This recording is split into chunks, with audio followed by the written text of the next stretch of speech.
Hello and welcome to a very exciting video. Today we are ranking every single fantasy book / series that I have ever read. I've loved reading since I was a kid. I took a brief hiatus during high school, like I feel like a lot of people did when they were too cool for reading, but ever since Book Talk and about when I was 17 or 18, I got back into the fantasy side of things, and it's been my favorite genre ever since. So you will definitely see the Book Talk rabbit hole and the books that I read based on because they were the most popular on there. And then you'll see that it branches out a little bit more. Book Talk is still very influential in what I read, so you will probably know most of the books on this list, but hopefully you can find some new recs. So grab a coffee or a tea and a snack and let's just get started. Firstly, I need to take you through these rankings. So our first up is Part of My Personality. Now this is like the books that just have embedded themselves into my core, my true self. They are part of my actual being and I consider myself #1 fan. No, I'm joking, but this tier is for my 6-star books, my absolute favorites, the ride or dies, the ones that I would reread over and over and again. My second tier is Solid Slay. These are 4-star books, 4.5-star books. They are absolutely incredible. I love them so much, but they're just not 5 stars. They're just not there yet. Maybe they just weren't for me, or I didn't relate to the characters as much. I just didn't vibe with it, but they're still solid slay. Our third tier is My Inner Child is Screaming, because I loved a lot of fantasy books that now I would look back on and go, those are not good. But if I was to put them in anything lower than the third tier, My Inner Child would scream at me, hence the name. Our fourth tier is Let Him Cook. These books have potential. They do. I can see it. It's just not happening for them. Maybe it was the author's debut, maybe it was their first in a series or a lapse in the series, but it just wasn't quite there. Next is Forgettable. These books don't do anything for me. They were just there. I should have DNF'd them. One of my toxic traits is that I cannot DNF anything. It pains me to buy a book and not read it, which is why you should be going to libraries. I've learned that in the past few months and it's been amazing. And the bottom tier is Burn It. Did I say stand there and look stupid? No, I said burn it. These books are fucking trash. I hate them.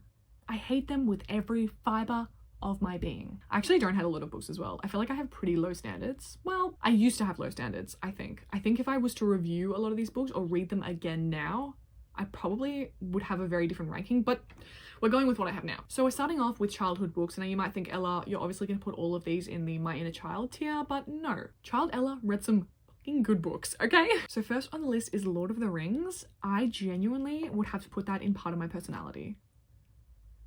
I'm not doing very well with the standards thing, am I? No, come on.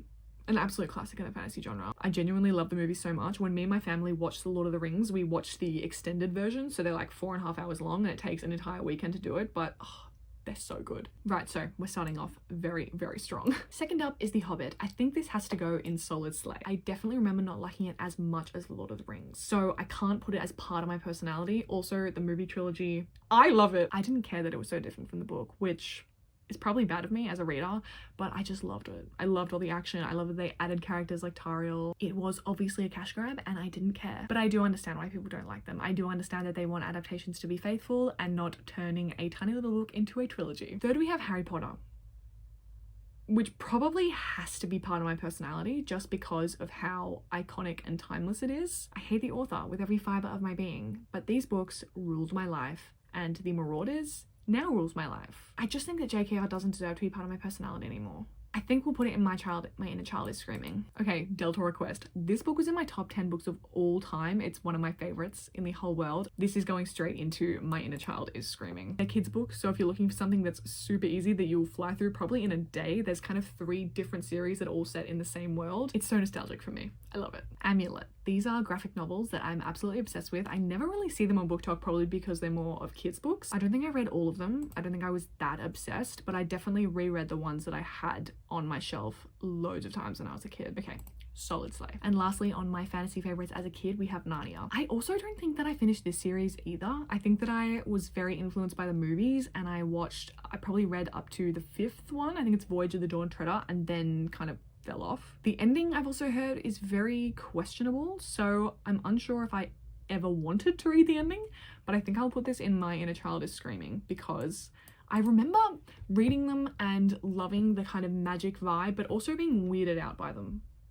And I don't know why. The nostalgia for Narnia is huge, so it just has to go in that tier. Now we begin with the descent into Book Talk. These were the first books that got me back into reading. The first ever book that I picked back up was The Assassin's Blade. I read Throne of Glass, all 8 books, and I'm pretty sure as soon as I finished them, I read them all over again. Looking back, I think that a lot of my love for that series came out of my love for reading and rediscovering that. And I'm not necessarily saying it's a bad series. I've just read a lot better now. But also the fact that it's 8 books makes it very hard to rank because I hate some of the books, but I also love some of them. The middle was my favorite for me. The Heir of Fire, Empire of Storms, that era. So I think it deserves a solid slay because I love the characters. As soon as I finished Throne of Glass, I thought, hey, why not give these other series a try? Big mistake. I am not a fantasy romance reader. I can do a fantasy with romantic subplot, but for me, ACOTAR was just so weak after reading Throne of Glass. It could not compare. I didn't even mind Feyre as a main character. I just really did not like any of the toxic and just gross male main characters. And the plot is just so non-existent. Like, I do not know why I bothered to read A Court of Silver Flames because there was no plot. The plot was them banging in the sky. Oh wait, that was What's Their Faces. The plot was them banging on a mountain. I don't know, on a hill, wherever they were. Probably everywhere at this point, let's be real. I don't think though that it deserves to be burned. First book, maybe, but the second and third book? Now we have Crescent City. I didn't like the mix of the modern and fantasy worlds. It was so weird to have guns and swords in the same world. It didn't make sense to me, but I do find it interesting how she's creating the multiverse. I kind of back that. I'll put Crescent City and let him cook because it felt like a carbon copy of most of her other characters. Like, it didn't feel like anything new, but I will not buy her books, and you will not find me talking about any of her books on this platform because I cannot stand her as an author. Right, now we are finally out of that. We are on to Shadow and Bone, the Grishaverse series. I actually really like this series. It was Ruin and Rising and the end of the series that lost me a little bit, but I think it's just the fact that it pales in comparison to Six of Crows is why a lot of people probably hate on it so much. Six of Crows, you can guess. That is instantly A+ tier, 6-star tier. My favorite. Eragon and the Inheritance Cycle. This actually could be put in the childhood section because I definitely read and loved Eragon as a kid, but I never read the rest of the series. So I read the second, third, and fourth books earlier this year. They definitely go away from the adventure kind of fantasy and move way more into the political side of things. The way that Palini describes every single thing that every character does bores me to tears, but putting aside all of the bullshit, Eragon's character development, the fight scenes are absolutely amazing. So this does have to go in solid slay. Next we have Red Queen. I really enjoyed this series up until Warstorm. I thought the amount of romance in it was perfect because there wasn't much, and I love Victoria Aveyard's writing style with all her twists and turns, and you just never know what's going to happen next. But by Warstorm, when there was so many different point of views and all of this political, it got really bogged down and it just felt like a different series by the end of the book. I felt like it really lost its touch. So I think this will go in Let Him Cook because the first book was good and then it went downhill. I did really enjoy King's Cage though, because I thought Maven was a very interesting character. Not a good character.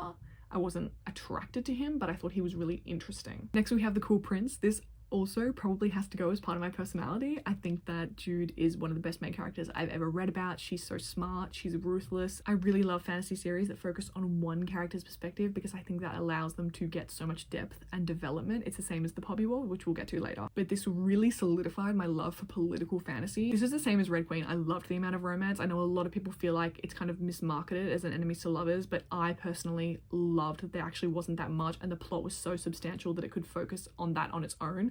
And even the romance bits you did get were so tense and good that I actually just didn't care that I didn't get much. So this is part of my personality. King of Scars, solid slay. The characters themselves are a part of my personality. I love Sawyer, I love Nikolai, I love Jenya, I love David, I love Nina as well. I was really glad that we could continue her story after Six of Crows, but I do think that Rule of Wolves carries the duology because King of Scars was such a slog. I think it spent too much time focusing on things outside of what I actually cared about. So solid slay, 4 stars. We Hunt the Flame.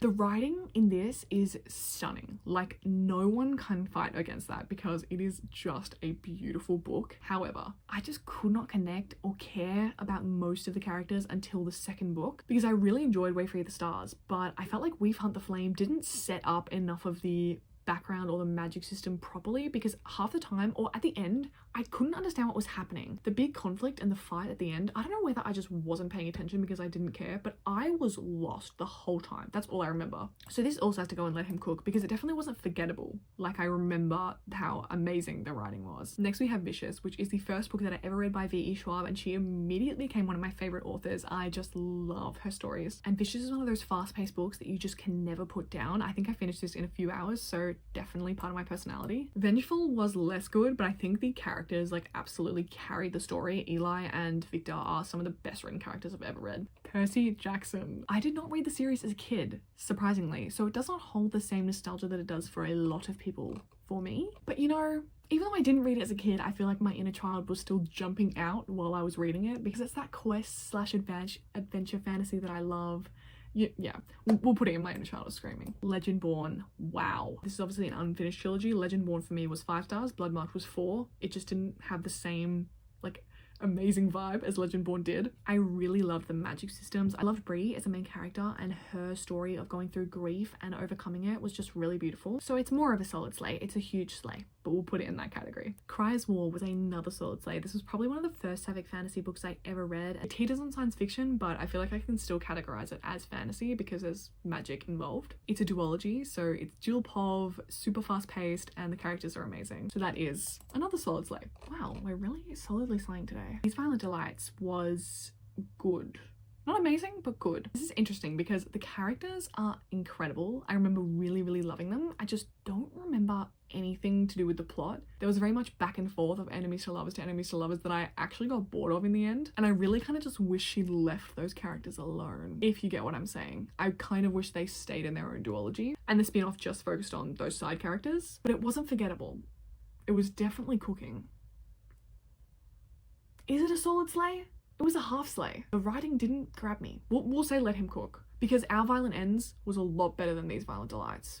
We'll let him cook. The Atlas 6.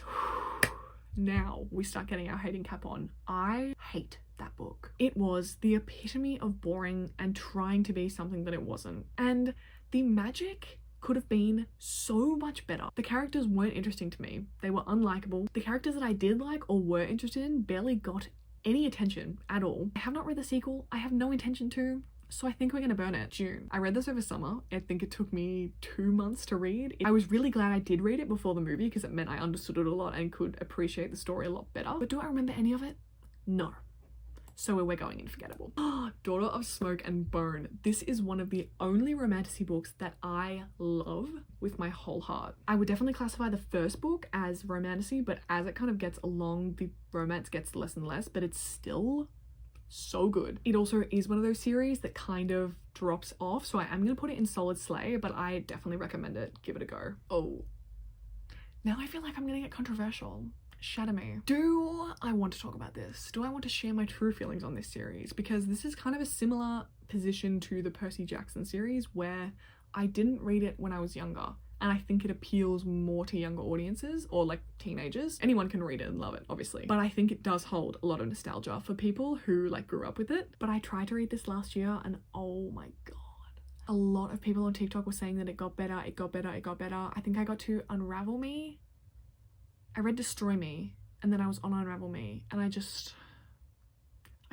can't do it. The main character just kept making the worst decisions ever, and I didn't really get hooked at all by Warner. Maybe that's because he felt like the carbon copy love interest, or the secondary love interest that's like very tortured but very ruthless and scary. And I really tried to give it a good go. Like I actually genuinely tried to enjoy it and find the parts of it that I liked. It's too much of a commitment. Skip. I wouldn't burn it, but I would say it's forgettable. So I'm sorry for all the Shatter Me fans. You're valid if you love it. A Deadly Education. We are really knuckling down here. I also hated this. There is so much info dumping and so many just slabs of paragraphs that they were a headache to read. And I did read The Last Graduate. I thought it was a little bit better than Deadly Education, but still forgettable. I've also heard that book 3 is like not worth reading at all. The Night Circus. This was a standalone that I did not think I would enjoy as much as I did. There's not much of a plot, which was initially very worrying for me. I ended up really loving the mystery of it all. It was just a nice change from the epic fantasy that I was reading. Definitely cozier, a lot more light, so definitely recommend it if you're looking to take a break from the epic intense fantasy. Heroes of Olympus. This took me a lot longer to read than Percy Jackson, mostly because Percy wasn't in it for half the time. I really liked the House of Hades, but like honestly, the rest of the books I don't remember much from. What even happened? Oh! This will go in Let Him Cook, because obviously Percy and Annabeth slay, but the rest of them I was like, don't love you as much. This Woven Kingdom really surprised me because of how much I didn't like Shatter Me. I thought that it was very interesting and I was so excited to see where the books went, and then the sequel just disappointed me so much. There was little to no plot, or it was very weak, which reminded me of the Shadow Me books. The mythology in this Woven Kingdom was super interesting, and I was so excited for these infinite threads, and it just let me down. But I am still excited to see where the series goes, because I think that the second book literally ended in the worst possible spot. It should have been like so much longer, but anyway, so we'll let it cook. Defy the Night, I just remember thinking the first book was so much like Red Queen, and then when the second book came out and I read it, it genuinely went in one ear and out the other. It was similar to these infinite threads because I read it and I thought nothing happened. What did I just read that for? So that is definitely in the forgettable list. Gallant by V.E. Schwab was very different from anything I'd read from hers before. It was a lot more gothic and dark fantasy, but I thought it was great. It's a very short read, but it's very visual. I loved that there was a very dark and scary vibe going on. That was definitely a solid slay. Realmbreaker, it hurts my soul because I just know that I have to put this in a bad tier because of how bad Bladebreaker was and how much it let me down. Bladebreaker just wasn't written by Victoria Aveyard. Like, I'm actually convinced it just did not have any of the excitement and the twists that her books have. Or character depth. Like, there were so many good characters she could work with and none of them got paid any attention. Anyway, I have a whole video ranting about that on TikTok that you can find if you are really interested. I would burn Bladebreaker, but because Realmbreaker was actually okay and I'm still gonna read Fatebreaker, we'll put it in forgettable because I will have to read what happened in Bladebreaker because A, barely anything happened, and B, I was just not invested. I did not care. Second book syndrome though, I will give it the benefit of the doubt.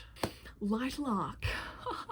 I very much read this to see what was going on, see what the hype was about. I genuinely did try to give it a good go, like I try with every book, but it was so bad. I just couldn't get over how someone was called Grimm and nothing made sense. Like, there were so many plot holes with like the world building, and then there was this twist at the end that I think I guessed like maybe, I don't know, 50 pages in, so there was no payoff whatsoever. So yeah, I will not be reading the second book. Children of Blood and Bone was so good. I remember like actually getting whiplash from how fast the plot was. I was so obsessed with the magic system and the world. It was just incredible. But I really love impulsive and angry main characters, and I also really love the specific magical skill set that she has. So this is definitely worth a read if you're looking for something quick. School for Good and Evil, I haven't read all of these. I read the first and the second. I absolutely hated the second one, but the first one was okay. I'm not going to continue this series. Probably will put it in forgettable. A Darker Shade of Magic. Oh, I have so much beef with this book because I really like the first one, hated the second one because where did the magical trials come from and why is it going in this direction? The premise was so unique, and then they have to come in and do a magical competition? Like, what? Also, Lila Bard, half of her lines made me just like shrivel up. But I read those books for Helen Rye because like the portal magic system, how there's like the different layers of Londons, the multiverse, so cool. Like, these are still 4 stars. Like, these are still a solid slay. The Queen's Assassin, burn it. Absolutely terrible. The main character's name was Shadow. I can't remember a single thing that happened. I was hate reading it by the end because I was like, this is just so funny and bad.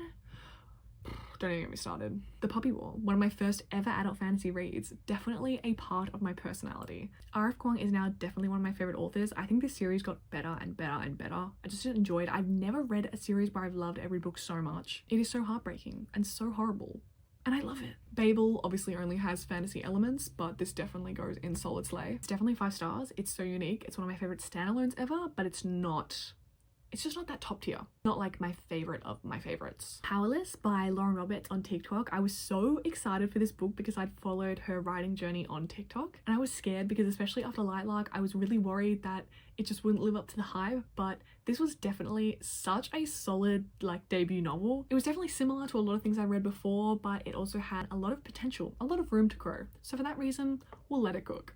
The Blood Trials. Holy shit. The Blood Trials is a blend of everything I love. Like, if you are into the fantasy, the sci-fi, the dystopian, the like badass female character, the politics, this book has it all. Because it was meant to be a trilogy, but now it's a duology because the publishing industry sucks. I actually haven't read the second book yet, and a lot of people say it's not as good because probably so much was shoved into 2 books that should have been in 3. But I'm really excited for it, and I love Akenna. She's one of my favorite characters literally ever, so we're putting this as part of my personality.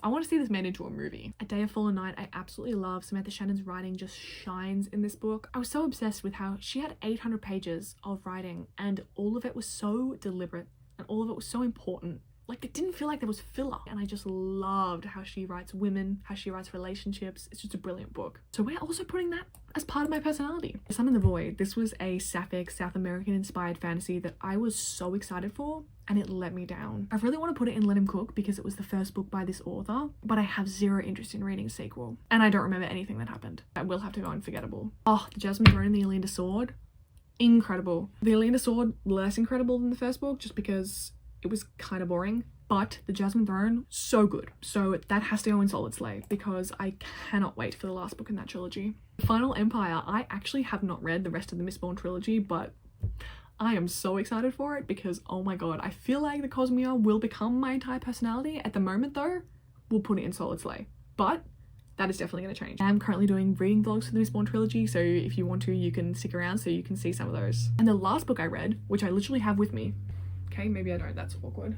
No, I can't find it. Fifth season, my last read was 4.5 stars, incredible. I feel like getting into adult fantasy has really helped me spread my wings in the genre because there's just so much variety. So I'm super excited to continue with this trilogy. Definitely another solid slay. Wow. We have a lot of solid slays. So I hope you guys enjoyed this video. If you disagree with the things I said, that's totally fine. I'm not here to fight you on your opinions. They're yours entirely and you are completely valid. Thank you guys so much for watching. I will see you in the next video.